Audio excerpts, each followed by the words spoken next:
Shalom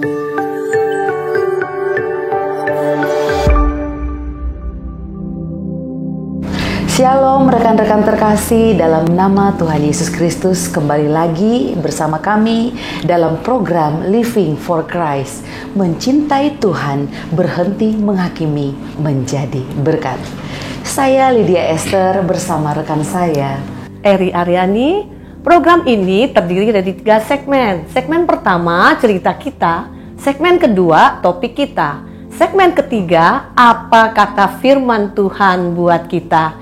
Dan saat ini di tengah-tengah kita sudah hadir Bapak Pendeta Fase Markus dari Alor NTT yang melayani di GBAP Tanah Merah, Jakarta. Selamat datang Pak Pendeta Fase. Selamat datang.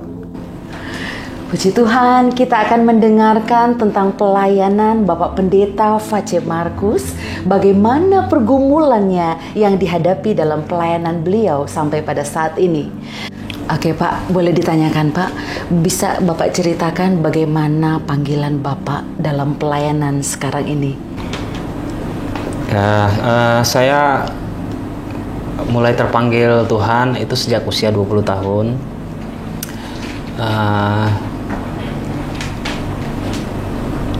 Dari suatu peristiwa, suatu kecelakaan mobil, ya. Waktu itu saya dari kota mau ke desa. Lalu di depan kami itu tiba-tiba di satu tikungan ada satu trek, ya. Lalu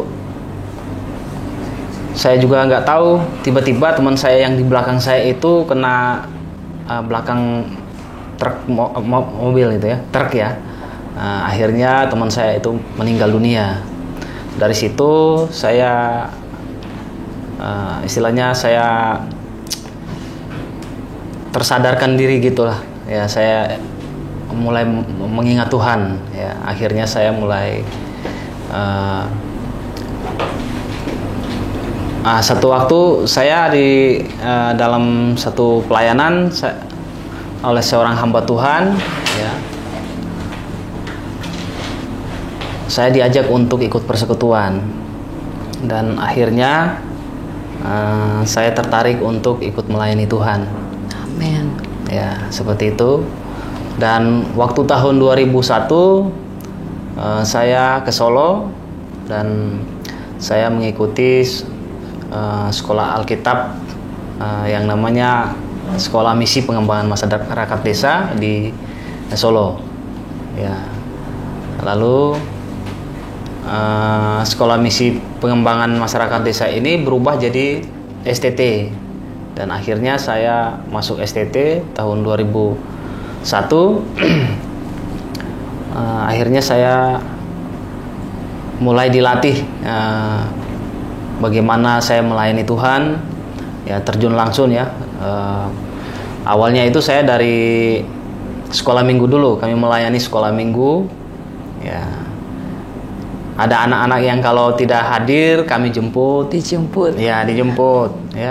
Terus kalau misalnya kami datang ada yang belum mandi ya, kalau teman kami yang cewek yang bersama kami mungkin yang cewek dimandiin dimandiin dulu ya. Itulah saya awal mula terjun dalam pelayanan saya ya seperti itu. Lalu juga terjun dalam pelayanan lansia ya. Lansia juga. Kalau ya, Pak, lansia ya? ini kan namanya orang sudah usia lanjut, kadang-kadang kan sedikit-sedikit sakit ya, akhirnya tidak datang ke gereja. Nah, kami inisiatif untuk membesuk ya ke rumah-rumah ya, dan juga melayani, mendoakan ya. Bahkan kalau perjamuan kudus kami bawa ya anggur dan roti untuk layani mereka, seperti itu. Oh, luar biasa ya Pak. Berarti pelayanan Bapak ini dari anak kecil sampai lansia, berarti dirintis dari bawah ya Pak Fase ya, dan juga melalui satu peristiwa yang tragis juga ya Pak ya. Puji Tuhan ya, begitu cara Tuhan memanggil Bapak untuk melayani. Nah Pak, Bapak bisa ceritakan punya pengalaman pergumulan yang berat nggak Pak dalam dalam pelayanan Bapak? Ya, pergumulan yang berat itu waktu saya di Solo ya. Waktu itu saya ditugaskan ya oleh pendeta saya yang waktu itu mereka mengikuti sidang sinode di Jakarta, dan saya dikasih kesempatan untuk melayani di sana. Dan waktu itu kami sedang berdoa ya, tiba-tiba saya didatangin anggota ya dari garis keras seperti itu ya. Nah, waktu itu puji Tuhan ya, dari lingkungan mereka membela ya, terus dari Brimob dari Kota Solo sendiri datang, lalu saya langsung dibawa ke kantor polisi gitu. Jadi waktu itu saya bilang begini, Tuhan kalau hari ini saya mati ya saya siap gitu, kalau Tuhan izinkan. Karena waktu itu memang sangat mengerikan gitu ya waktu itu ya, seperti itu pengalaman saya. Mencekam ya Pak waktu itu ya. Bapak mau diapain Pak waktu itu? Waktu itu saya sempat dicekik Pak. Oh, dicekik ya. Jadi luar biasa Tuhan melindungi. Leher saya, lalu dibilang hari ini juga mau perang, saya mau makan daging, saya mau minum darahmu gitu. Jadi diintimidasi seperti itu ya. Nah, waktu itu saya tidak tahu kalau ada orang tinggi besar di belakang saya. Nah, ternyata setelah saya masuk ke gereja baru saya tahu kalau dia itu intel gitu. Ya puji Tuhan ada yang Tuhan melindungi gitu. Iya, ya. Pasti. Nah, itu pergumulan yang terberat pergumulan yang berat yang belum pernah saya alami, dan saya waktu kejadian saya tidak merasa takut. Cuma nanti setelah 1 bulan kemudian baru saya merasa kayak trauma seperti itu. Jadi merasa takut gitu. Tapi dengan peristiwa itu Bapak semakin diteguhkan panggilannya ya Pak? Iya, saya bahwa semakin apapun, badai apapun yang terjadi di dalam pelayanan Bapak, tantangan apapun Bapak tetap maju bersama dengan Tuhan. Amin. Luar biasa Pak ya? Iya, karena pasti Tuhan menyertai ya. Amin. Bapak bisa melewati itu pergumulan yang berat Amin. sebenarnya ya, tapi karena bersama Yesus semuanya jadi ringan. Haleluya. Nah, pasti dalam pelayanan Bapak ada hal-hal yang menyenangkan pastinya, hal-hal yang sangat mengesankan. Nah, ada pengalaman Bapak yang paling berkesan buat Bapak di dalam penggembalaan? Jadi tahun 2014 ya, saya diminta oleh ketua sinode saya untuk fokus kepada pelayanan. Jadi waktu itu memang saya sambil kerja. Nah, waktu itu saya tinggalkan pekerjaan saya dan saya mau memulai ya full time seperti itu ya. Saya mau merintis gitu ya. Nah, yang menjadi pergumulan saya ya waktu itu jemaat itu masih baru satu keluarga gitu ya. Jadi kami memulai di Tanah Merah dengan satu keluarga dari nol lah seperti itu. Dan setelah saya bersama rekan-rekan kami melayani di Tanah Merah, ada sedikit halangan ya, sedikit tantangan. Memang dari pihak keluarga sendiri gitu. Nah, memang mereka menganggap pelayanan kami ini ya nggak benar lah seperti itu, dan akhirnya kami terus berdoa ya, dan akhirnya dia dijamah Tuhan. Amin. Ya, dia akhirnya ikut bersama-sama beribadah di tempat kami, sesekali dia beribadah gitu. Ya, itu pengalaman saya yang sangat mengesankan. Artinya bisa menyelamatkan keluarga dekat ya Pak ya, yang awalnya menolak ya, akhirnya mereka bisa menerima pelayanan Pak Pendeta Fase ya. Itu yang membuat Bapak sangat terkesan ya Pak ya. Nah Pak, saat ini kan masa pandemi, banyak hamba Tuhan yang statusnya gembala itu kan boleh menghidupi keluarganya, pelayanannya itu dari pelayanan Pak ya. Nah di masa pandemi ini pasti banyak hamba Tuhan yang jadi sulit, jadi gagal mencukupkan kebutuhan hidup keluarganya, bahkan pelayanannya. Nah di masa pandemi ini bagaimana Bapak bisa mencukupi kebutuhan keluarga dan pelayanan Bapak? Ya, jadi kalau untuk gembala, kalau gerejanya besar, ya kan, jemaatnya banyak, itu ya haleluya gitu ya. Haleluya. Ya, tetapi kalau ya kami sebagai gembala perintis ya seperti itu, ya harus bergumul ya untuk mencukupi kebutuhan keluarga itu tidak gampang. Ya, karena kan dampak dari COVID ini sendiri itu kan membuat jemaat-jemaat juga penghasilan mereka menjadi berkurang ya. Lalu untuk ya kita sebagai hamba Tuhan, kalau kita melayani, saya sendiri kan sudah berkeluarga tuh. Jadi kalau saya hanya memikirkan diri saya sendiri kan nggak mungkin ya. Pasti saya memikirkan keluarga saya. Ya, mau tidak mau saya harus berinisiatif untuk mencukupkan diri saya sendiri ya. Saya lewat bekerja ya, walaupun pekerjaan ini bagi hamba-hamba Tuhan yang lain mungkin pekerjaan yang hina ya, tetapi saya jalankan itu ya. Jadi saya ya sambil bekerja sebagai kolektor gitu. Nah, di sebuah perusahaan finance ya. Jadi tapi bukan untuk narik-narik motor, bukan. Di koperasi ya, di koperasi seperti itu. Ya. Nah, itulah yang saya lakukan saat menghadapi pandemi COVID ini. Iya, harus bisa disiasati ya Pak ya. Iya, betul. Tetap bisa melayani kebutuhan keluarga dan pelayanan. Pasti Tuhan memberikan hikmat dan jalan keluar Pak ya. Amin. Amin. Memang dampak pandemi ini begitu besar bagi hamba-hamba Tuhan tentunya ya. Nah, kalau misalnya di gereja Bapak dalam masa-masa pandemi COVID-19 ini pasti ada dong pergumulan yang berat yang dihadapi oleh pendeta atau dihadapi oleh gembala dan timnya di gereja. Iya, untuk hamba Tuhan kan pasti memikirkan tidak hanya keluarga ya, tapi jemaat juga gitu ya. Kalau ada jemaat yang datang mengeluh ya kan pekerjaannya di PHK ya. Ya, kita sebagai hamba Tuhan kan tidak berdiam diri. Amin. Nah, dan juga kita mau ngambil tindakan pun ya masih terbatas itu, karena kita ya sebagai gembala pasti solusinya cuma hanya ya berdoa dan memberikan kekuatan iman bagi mereka seperti itu ya. Nah. Terus Bapak ada harapan ke depannya, untuk ke depannya Bapak ada harapan yang dalam pelayanan Bapak yang Bapak inginkan? Ya, harapan kedepannya ya COVID ini segera berakhir seperti itu ya, segera berakhir, dan jemaat-jemaat yang sudah lama beribadah hanya menggunakan online ya kan, ya bisa ini offline, kembali offline ya, onsite lagi ya, bisa bertemu muka seperti itu ya. Dan harapan saya sebagai gembala ya bisa jemaat bisa ya lebih semangat, lebih mencintai Tuhan gitu ya. Amin. Karena COVID ini kan hanya sebatas menguji iman kita semua supaya kita lebih mendekatkan diri kepada Tuhan. Itu harapan saya kepada jemaat seperti itu.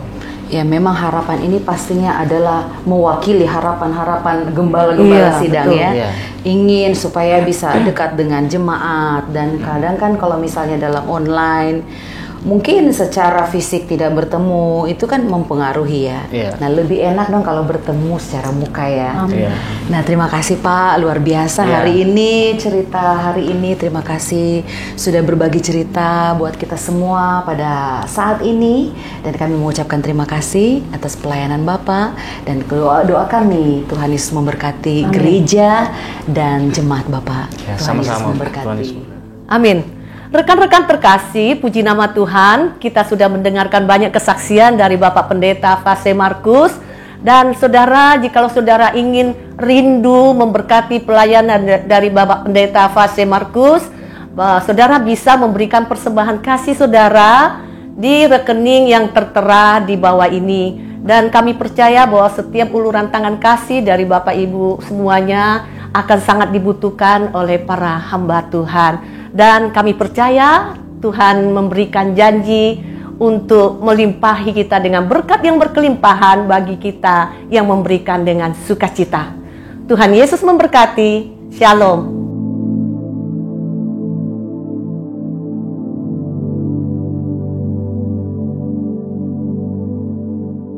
Shalom rekan-rekan terkasih dalam Kristus Yesus Tuhan kita. Berkat memang satu hal yang dikejar manusia sejak dulu. Berkat sebenarnya adalah pernyataan yang berisi harapan untuk kebahagiaan yang diucapkan seseorang kepada orang lain. Tradisi berkat memberkati antar manusia adalah sesuatu yang baik. Berkat Tuhan yang semula untuk semua makhluk ciptaannya, termasuk manusia, adalah agar mereka mengalami kemakmuran, kedamaian, dan kepuasan hidup. Tetapi rancangan ini dirusak oleh dosa. Di segmen topik kita hari ini, kita akan membahas tentang hitunglah berkatmu. Dan di tengah-tengah kita sudah hadir Bapak Evangelis Teddy Tardiana. Selamat datang Bapak Evangelis Teddy Tardiana. Terima kasih. Kita akan banyak belajar tentang hidup dalam sukacita bersama Evangelis Teddy Tardiana. Dan pertanyaan yang pertama, Pak, apa sih pengertian berkat sesungguhnya? Kalau kan kita merasa bahwa hidup atau nafas itu adalah berkat, ya. Apa yang kita lakukan selama seminggu ini dengan baik pasti itu adalah berkat. Nah, Amin. jadi sesungguhnya apa itu pengertian tentang berkat? Baik, ya, terima kasih. Saya sudah diundang di tempat ini untuk berbagi hal yang tentu kita semua dapat menjadi berkat. Amin. Ya, terutama untuk saya juga, gitu kan. Haleluya. Baik, terkait tentang berkat, ada hal yang menarik tentang berkat. Ya, tadi di depan sudah disampaikan bahwa ketika manusia jatuh dalam dosa, ya, semua tidak seperti yang diharapkan. Ya, semua berantakan. Akhirnya manusia hidup dalam keterikatan dalam dosa. Nah, ketika Tuhan Yesus datang, ya, sebagai juru selamat, berkat berubah. Ya, sesuatu yang menarik yang untuk kita bahas bersama-sama pada hari ini. Memang benar, ada yang bilang selama seminggu bekerja, luar biasa pertolongan Tuhan. Di balik seminggu itu ada kesehatan, ada kekuatan, ada kemampuan untuk kita bisa menyelesaikan pekerjaan. Jelas itu adalah berkat Tuhan. Tapi di balik kata berkat itu ada hal yang menarik untuk kita pelajari sehingga kita bisa mendefinisikan apa itu berkat sebenarnya. Saya teringat satu lagu. Lagunya begini. Berkat Tuhan mari hitunglah, kau kan kagum oleh hasilnya. Berkat Tuhan mari hitunglah, kau niscaya kagum oleh kasih-Nya. Amin. Dari situ kita udah melihat apa pengertian berkat. Berkat adalah pemeliharaan Allah Amin. yang penuh kasih dan yang sempurna bagi hidup kita. Amin. Nah, ini yang harus kita pahami ketika Tuhan Yesus sudah memberikan hidupnya untuk kita. Maka berkat itu menjadi satu pemberian yang luar biasa bagi kita. Sehingga apapun keadaan kita, baik tidak baiknya, perjalanan hidup kita, semua dalam penyertaan Tuhan. Itulah berkat. Ya, itulah berkat yang menurut saya, ya saya pahami selama saya mulai mengerti dan mengenal Tuhan. Perjalanan saya, oh berkat Tuhan seperti ini. Amin. Itu saya. Terima kasih Pak Teddy yang sudah menjelaskan tentang berkat.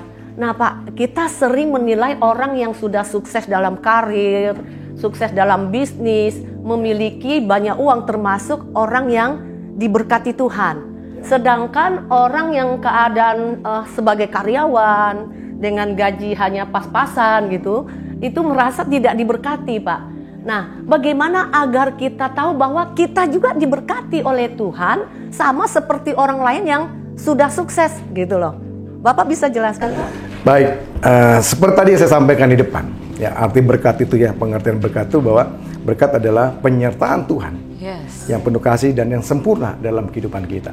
Tapi kenyataannya dalam kehidupan setiap orang-orang percaya, masih ada orang yang berpikir bahwa mereka seperti yang diberkati, saya nggak seperti berkati. Kalau mereka dapat pekerjaan, saya nggak dapat pekerjaan. Mereka punya A, saya nggak punya. Ya, mereka bisa kemana-mana, saya nggak bisa kemana-mana. Nah, ini yang perlu kita pahami sebagai orang yang sudah percaya dan menerima Yesus sebagai Tuhan Juru Selamat. Nah, bagi saya ada satu kunci yang menarik. Mengapa banyak orang berpikir seperti itu? Saya teringat di Mazmur 103 bagaimana Daud gitu mengutarakan segala kebaikan Tuhan, gitu ya. Dia kata begini, pujilah Tuhan hai jiwaku, ya, pujilah namanya yang kudus. Pujilah Tuhan hai jiwaku, janganlah lupakan segala kebaikan. Kuncinya adalah janganlah lupakan segala kebaikan. Nah, kebanyakan orang merasa seperti itu karena dia tidak melihat segala kebaikan yang Tuhan sudah berikan dalam kehidupan mereka. Sehingga muncullah satu hal yang seperti tadi disampaikan, ya. Nah, saya nggak diberkati, kamu diberkati. Kamu punya A, aku nggak punya A. Kamu punya B, aku nggak punya B. Malah lebih kecil lagi mendapatkannya. Nah, kalau kita kembalikan kepada apa yang Daud katakan, janganlah lupakan segala kebaikan. Ya, pasti rasa syukur kita kepada Tuhan akan terluapkan. Ada damai sejahtera, ada sukacita. Sebenarnya apa sih sebenarnya yang jangankan lupakan segala kebaikan? Saya tertarik banget dengan Daud di Mazmur 3. Kebaikan yang Tuhan berikan itu pertama, dia bilang apa? Dia yang sudah menghapuskan segala pelanggaran kita. Jangan lupakan itu. Dia yang menghapuskan segala pelanggaran kita. Nah, kadang-kadang kita orang percaya lupa kan itu. Ya, yang kedua, dia yang sudah menebus kita dari apa? Lubang kubur. Dahsyat luar biasa. Dan yang ketiga apa? Dia sudah menyembuhkan segala penyakit kita. Yes. Dia yang telah melakukannya di mana? Di kayu salib untuk kita. Dan yang menariknya, apa Daud katakan? Dia memahkotai kita dengan kasih setianya dan rahmatnya. Selalu baru setiap pagi. Yes. Nah, kadang-kala orang tidak memahami itu. Ya, bangun pagi tidak merasakan yang dia lihat apa? WA, ya, handphone, ya. Berita apa hari ini? Nah, dia lupa hari ini ada kebaikan Tuhan. Ada rahmat Tuhan yang baru setiap pagi. Dan yang menarik yang terakhir adalah Tuhan memuaskan hasrat kita, ya, dengan kasih sayangnya. Wah, ini dahsyat. Nah, inilah kuncinya. Jangan lupakan segala kebaikan. Kalau kita tidak melupakan segala kebaikan, kita pasti kita tidak melihat. Oh, itu sukses. Oh, itu tidak sukses. Enggak ada. Karena semua berkat Tuhan, penyertaan Tuhan luar biasa dalam kehidupan. Amin. Tidak bisa dinilai hanya jasmania ya Pak. Yes. Hanya materi saja ya Pak. Nah, ya. itu kebanyakan orang berpikir kepada hal jasmani, pada banyak yang Tuhan kerjakan dalam kehidupan kita. Pikiran kita, perkataan kita, perbuatan kita masih banyak. Ya, jadi kita harus syukuri apa yang Tuhan berikan. Malah kita mendoakan orang sukses. Iya kan? Bukan kita malah, saya nggak seperti itu kan ya. Kita doakan. Semoga dia Tuhan memberkati orang banyak. Amin. Itulah berkat yang terbesar ya Pak. Penyertaan Tuhan, kasih setia Tuhan, pengampunan Tuhan, keselamatan itu berkat yang terbesar. Nah, itu yang kadang-kadang dilupakan oleh orang-orang percaya. Yang dipikirkan adalah tadi Ibu Eni bilang materi. Saya belum punya A, saya belum punya B. Gitu kan? HP saya masih yang lama nih. Padahal masih bisa WA, padahal masih bisa telepon. Kira-kira begitu. Itulah salahnya karena berkat itu cuma sebatas materi. Yes. Oh, kalau misalnya saya banyak harta, ada mobil, ada motor, itu adalah berkat. Tapi padahal kita hidup, kita bernafas, itu adalah berkat. Kita sehat sampai saat ini, itu adalah berkat Tuhan. Amin. Nah, yang menjadi kunci itu yang penting kita tidak bersungut-sungut. Amin. Ya, betul ya Pak ya? Right. Karena bersungut-sungut itu adalah hal yang sangat ditentang oleh Tuhan. Ingat bangsa Israel, ketika dia bersungut-sungut, sangat fatal. Betul. Harusnya ada berkat Tuhan yang melimpah, tapi ketika bersungut-sungut, berkat itu tidak bisa mengalir. Ya. Nah, muncul pertanyaan Pak, bagaimana supaya orang Kristen, orang percaya bisa hidup dengan tidak mudah bersungut-sungut. Nah, apalagi di masa pandemi ini ya. Dengan keadaan yang mungkin ekonominya yang sedang sulit, sedang dalam pergumulan. Nah, bisa aja ada rasa untuk bersungut-sungut ya Pak. Nah, bagaimana Pak tanggapan Bapak supaya orang Kristen itu, orang percaya, tidak mudah untuk bersungut-sungut? Haleluya. Iya. Sebenarnya bagi saya seperti keadaan hari-hari ini ya, pandemi COVID-19 ya. Itu setelah saya pikir, wah luar biasa keadaan ini. Justru dalam keadaan ini manusia mencari Tuhan. Amin. Dalam keadaan ini manusia mencari siapa Tuhan sebenarnya dalam hidup mereka. Nah, itu yang sebenarnya yang terjadi hari-hari ini. Ya, tapi tidak hanya orang seperti itu aja yang ada. Ada juga orang yang bersungut-sungut. Iya. Iya kan? Loh Tuhan, Engkau di mana? Ya. Aku udah sampai seperti ini, Engkau nggak tolong Tuhan. Sampai saya pun harus masuk rumah sakit misalnya seperti itu. Tapi Tuhan mana? istri saya sudah masuk rumah sakit, nanti mana pertolongan Tuhan? Menyalahkan Tuhan. Malah ya? menyalahkan Tuhan. Betul, Pak. Nah, itu yang terjadi hari-hari ini. Tapi menarik, bagaimana kita harus memastikan bahwa tidak harus bersungut-sungut dalam menghadapi situasi dan keadaan. Bagaimana kita melihat? Nah, tadi depan saya sudah sampaikan bahwa sebenarnya tadi satu, yang penting kalau bagi saya, jangankan lupakan segala kebaikan. Amin. Seperti bangsa Israel, ya kan, ketika dia keluar dari Mesir, oh dia melihat segala kebaikan Tuhan, oh dia melihat kemahakuasaan Tuhan dalam penyertaan bangsa Israel keluar dari Mesir. Ya, tapi ketika, nah kembali lagi nih, tadi kita bicara tentang kedagingan, ketika kedagingannya menguasai orang Israel, dia lupa apa kebaikan. Dia ingin hanya memenuhi kebutuhannya dia. Sehingga terjadi apa? Bersungut-sungutlah. Iya kan? Karena tidak dipenuhi oleh Tuhan. Padahal Tuhan sudah melakukan terbaik untuk bangsa Israel. Nah, demikian juga kita sebagai orang percaya. Saya pikir cuma satu kunci, jangan lupa segala kebaikan Tuhan. Amen. Ingatlah dia, bagaimana dia yang menolong kehidupan kita, pasti Tuhan akan tolong. Nah, yang penting adalah ketika kita tidak bersungut-sungut, yang ada dalam kehidupan damai sejahtera, sukacita, itu yang kita perlukan. Amin. Ya kan begitu? Amin, Pak. Nah, saya mau minta pendapat Bapak lagi nih, Pak Teddy. Kebanyakan orang Kristen yang baru percaya, baru mengenal Tuhan itu mengalami berkat yang luar biasa. Sepertinya itu gitu ya. Tetapi seiring perjalanan hidup itu tiba-tiba seperti merasa kok tidak lagi diberkati gitu loh. Kok sepertinya Tuhan udah mulai tidak sayang gitu ya. Nah, contohnya seperti menunggu jawaban doa. Ya Pak ya, menunggu pertolongan atau permohonan doa. Tapi itu nggak kunjung-kunjung datang jawabannya Pak. Nah, bagaimana menurut Pak Teddy tentang hal ini?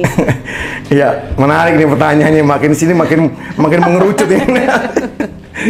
Ya, baik. Untuk saya sendiri sih, ya, saya ada hal yang menarik untuk saya pelajari, saya pahami untuk diri saya sendiri bagaimana saya bertahan dalam saya mengerti dan mengenal kebaikan Tuhan. Yang pertama, bagaimana memastikan ya hidup saya menjadi orang-orang yang dewasa. Amin. Orang dewasa itu ada orang-orang yang mengerti kehendak Bapa. Amin. Kalau saya itu yang tujuan pertama. Jadi kenapa ada dia merasa seperti ini seperti itu? Ya karena tadinya diberkati luar biasa. Tiba-tiba kesini kok kok saya malah nggak seperti dulu ya. Nah, itulah bedanya anak-anak kecil dan anak orang dewasa. Ya, anak-anak kecil selalu keinginannya apa? Pemenuhan keinginan dan kebutuhan dipenuhi. Nah, orang dewasa udah nggak seperti anak kecil lagi. Pemenuhan atau tuntutan orang dewasa, bagaimana aku mengerti kehendak Bapa. Amin. Ya, bagaimana saya mengerti kehendak Bapa dan menyenangkan Bapa. Nah, itulah yang harus dipahami sebagai orang Kristen. Bukan mengerti hal kejasmat. Oh, tadi saya diberkati, tiba-tiba kok saya makin lama, makin prosesnya kok lama sekali ya. Padahal lupa, disitulah proses Tuhan untuk mendewasakan. Amin. Kita semakin kita mengenal Tuhan, semakin oh ya Tuhan, sekarang tuntutan saya bagaimana yang kehendakmu bagiku yang aku lakukan. Dan dalam kehendakku itu bagaimana aku menyenangkan hati Bapa. Sehingga segala tindakan yang kita lakukan seperti Kolose 3:23 ya Tuhan. Apa yang kamu perbuat, perbuatlah dengan segenap hatimu seperti Tuhan. Itulah kuncinya untuk saya. Jadi ketika kita merasa ingat bahwa kita sedang didewasakan oleh Tuhan. Amin. Nah, dewasakan maka pola pikir kita berubah, bukan lagi seperti anak kecil.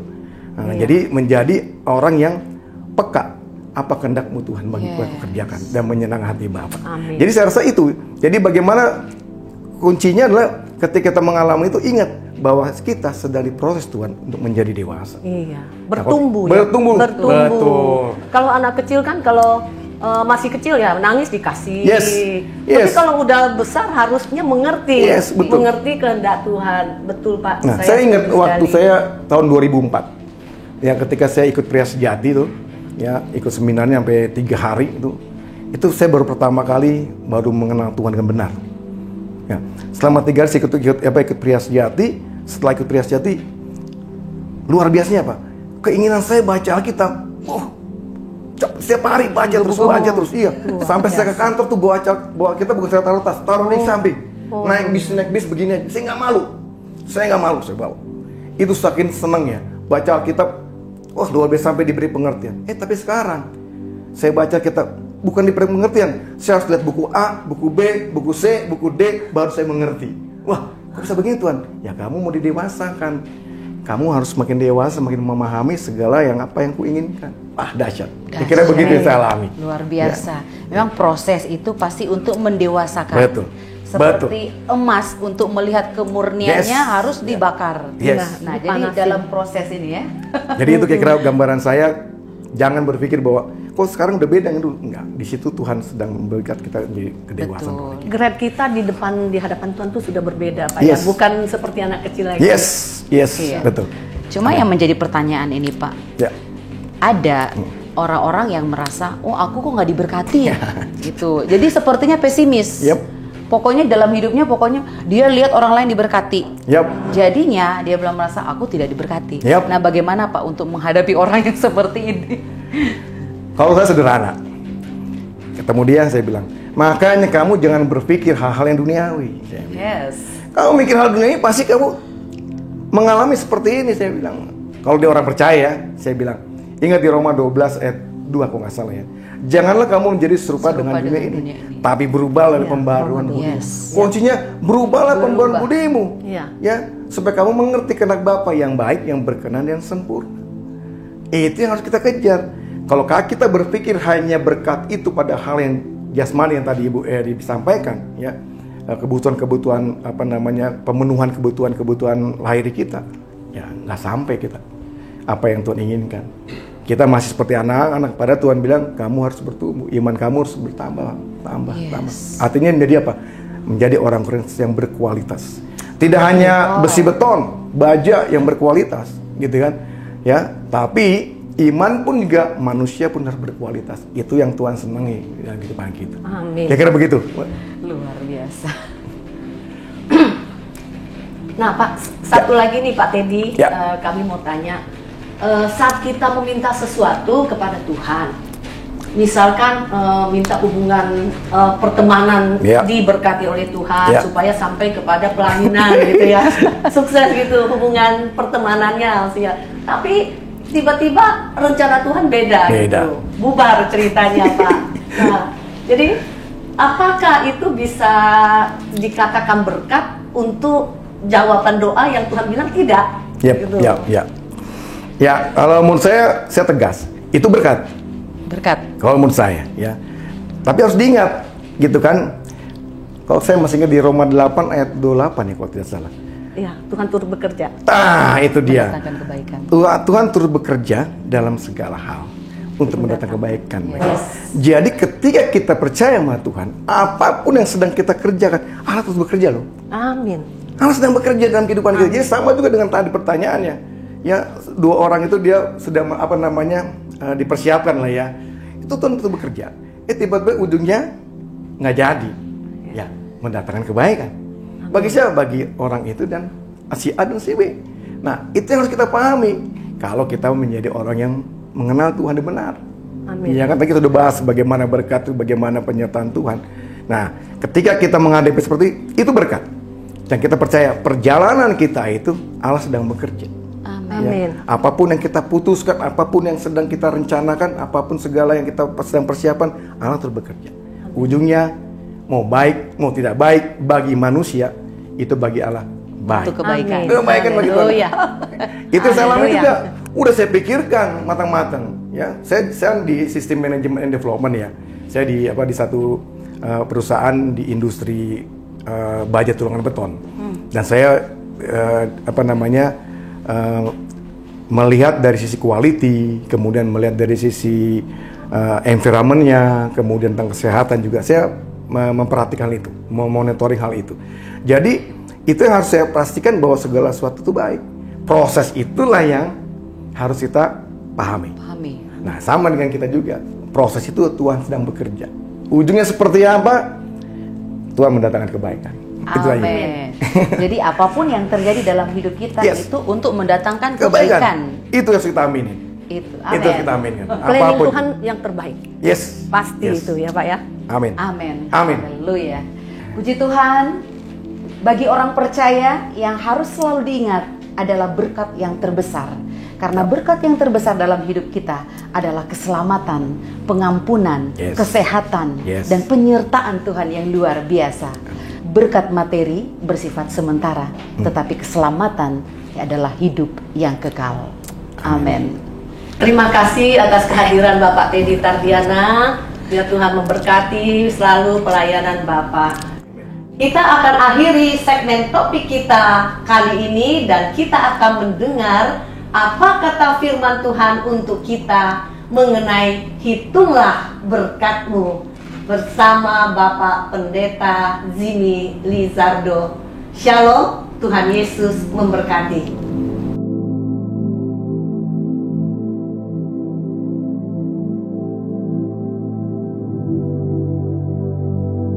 Shalom, rekan-rekan terkasih dalam Yesus Kristus. Tadi kita sudah mendengar di dalam segmen kedua begitu luar biasa perbincangan mengenai hitunglah berkat-Mu. Hari ini kita akan belajar apa kata firman tentang hitunglah berkat-Mu. Rekan-rekan yang dikasihi Tuhan, ada sebuah kesaksian yang pernah saya baca. Suatu kali seorang hamba Tuhan sedang mengikuti acara di luar kota dan tinggal di sebuah hotel yang sederhana, agak terpencil dan bukan di pusat kota. Menariknya hotel itu nggak punya fasilitas wifi. Nah, dengan kondisi seperti itu, hamba Tuhan ini seperti stres. Kenapa? Karena hamba Tuhan dari Jakarta ini sepertinya kalau nggak ada wifi itu seperti lumpuh gitu ya. Nah, pendeta ini memerlukan wifi karena masih harus menyelesaikan beberapa pekerjaan.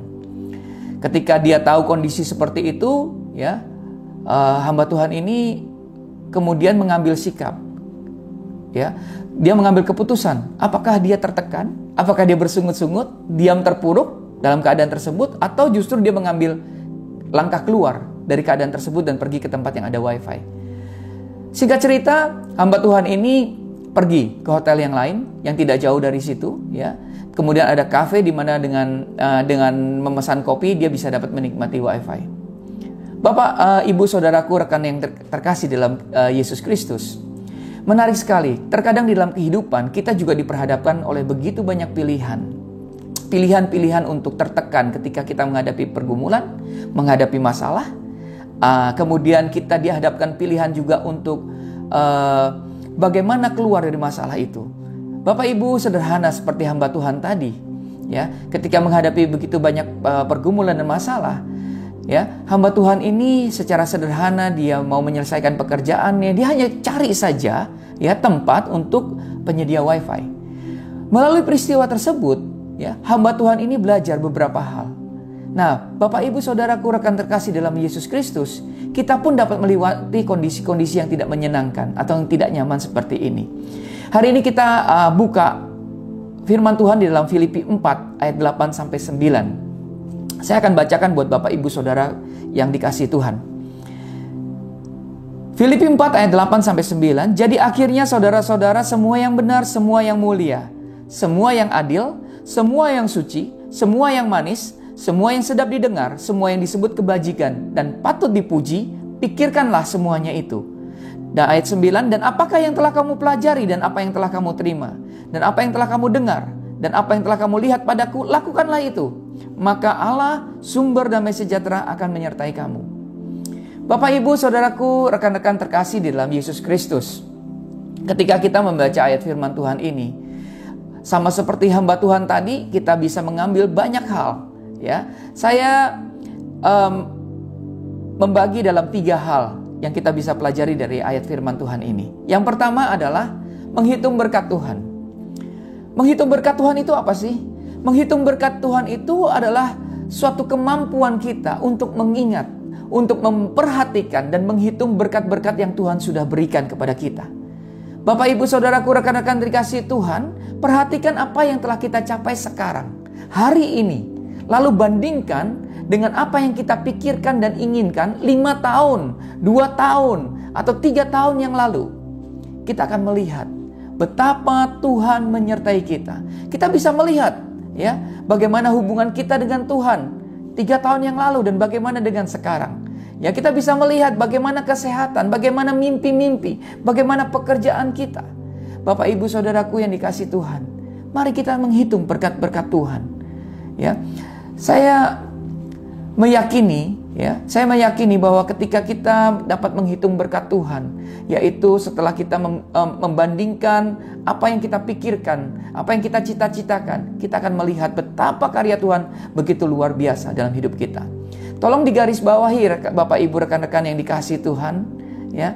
Jangan pernah membandingkan dengan apa yang menjadi keberhasilan orang lain. Itu nggak boleh. Kita harus membandingkan, menghitung berkat Tuhan dan membandingkan kondisi kita yang lalu dengan kondisi kita hari ini. Yang kedua yang kita bisa pelajari di ayat firman Tuhan ini adalah mari kita ciptakan hal yang menyenangkan, ya, dan kemudian kita bersyukur untuk hal itu. Maksudnya apa? Maksudnya dengan menciptakan hal yang menyenangkan adalah kita berpikir dengan gembira, kita berbicara dengan gembira, kita berjalan dengan gembira. Kita dapat membuat hidup kita jauh lebih menyenangkan dengan memilih untuk terus-menerus bersyukur atas hal-hal yang membawa kita kepada sukacita dan kebahagiaan. Bapak, Ibu, Saudaraku, rekan terkasih dalam Tuhan Yesus Kristus, ciptakan kegembiraan kita. Hanya kita dan Tuhan yang tahu persis apa yang membuat hati kita bisa merasa senang. Jangan selalu bergantung kepada orang lain yang belum tentu tahu tentang keadaan kita. Yang ketiga, kita harus menjadi orang yang selalu optimis, ya. Jika optimis itu gratis, mengapa kita tidak memilih untuk optimis sebagai pengganti daripada pesimis? Alih-alih berfokus kepada hal-hal yang tidak kita miliki, ayo kita coba untuk mengingat dan bersyukur atas hal-hal yang kita miliki.